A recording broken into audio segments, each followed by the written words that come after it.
Bonjour à tous, je m'appelle Nora Deltour et aujourd'hui je vais vous parler de l'affaire de cette dame qui s'appelle Sally Clark. Elle a été condamnée à perpétuité pour le meurtre de ses 2 nourrissons à cause d'une erreur de calcul de probabilité.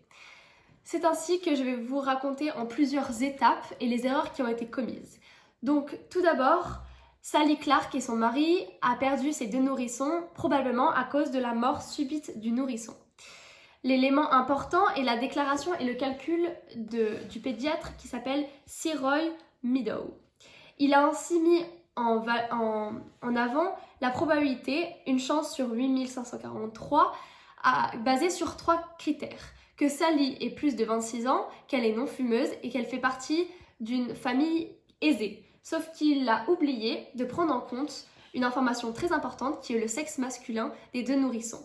Il aurait dû prendre en compte cette probabilité puisque 2 enfants sur 3 qui subissent une mort du nourrisson sont des garçons. Donc cette probabilité prend en compte des caractéristiques plus globales. La deuxième erreur est l'hypothèse arbitraire du pédiatre. Il considère que la première mort du nourrisson puis la deuxième sont 2 événements qui sont indépendants. Donc il considère aussi que la probabilité d'une deuxième mort du nourrisson est la même que la probabilité d'une première mort du nourrisson. Or, c'est faux. Comme le mathématicien Ray Hill peut le constater, les frères et sœurs des enfants qui sont morts du mort subite du nourrisson ont 5,7 fois plus de risque de mourir de la même façon. Donc, nous avons un calcul. La probabilité d'avoir une deuxième mort du nourrisson, sachant qu'il y a déjà eu une mort, est égale à 5,7 fois la probabilité d'avoir eu une première mort, est égale à ce résultat. Nous avons calculé avant la probabilité d'avoir une MSN et la probabilité d'avoir une deuxième MSN, sachant qu'on a eu une MSN.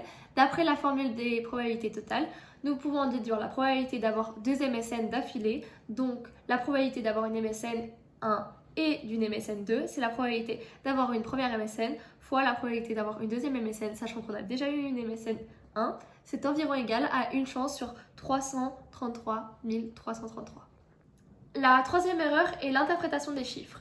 Une chance sur 73 millions, en plus d'être fausse, a été interprétée par les jurés comme la probabilité que Sally Clark soit innocente, alors que ici il s'agit du calcul de la probabilité des 2 MSN. Or, il faudrait, pour faire le calcul de la probabilité que Sally Clark soit innocente, faire la probabilité de 2 MSN, sachant qu'on a déjà un double décès. Nous allons calculer la probabilité d'un double homicide par Sally Clark.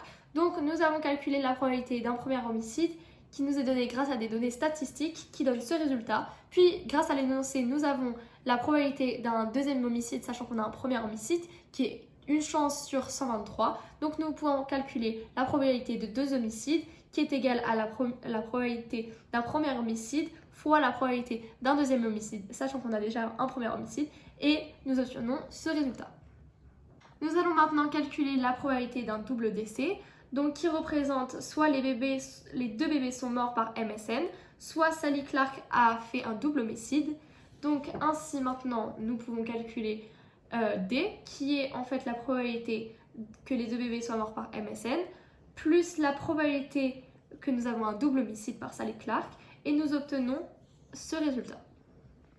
Nous revenons sur notre probabilité de tout à l'heure, qui est la probabilité d'avoir 2 MSN, sachant qu'on a eu un double décès. Selon la formule des probabilités totales, nous avons la probabilité d'un double décès et d'avoir 2 MSN sur la probabilité d'avoir un double décès.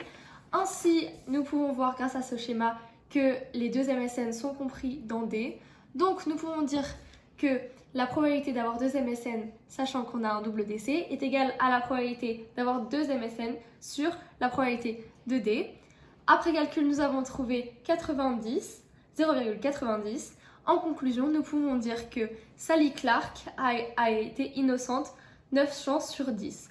Elle a été libérée de prison après 3 ans. C'était Nora Deltour et l'affaire Sally Clark. Merci de m'avoir écoutée.